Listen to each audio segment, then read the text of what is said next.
দেখা আপনারা? আমরা তো বলেছি এই মাননীয় মুখ্যমন্ত্রী তার দুর্বলতা তিনি উপলব্ধি করতে পারছেন না।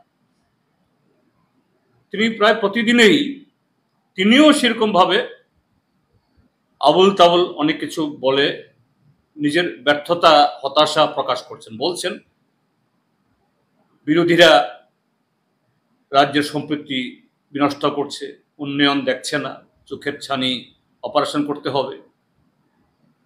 আমি পরিষ্কারভাবে মাননীয় মুখ্যমন্ত্রীকে একটা সময়ে সরাসরি ওনাকে বলেছিও, বিধানসভাতেও বলেছি এবং প্রচার মাধ্যমেও ওনাকে বলেছি যে আপনি আগামী 5 বছর অর্থাৎ আরো প্রায় 2.5 বছর আপনার এই কি বলে এই সরকারের তার টেনিউর বাকি আছে।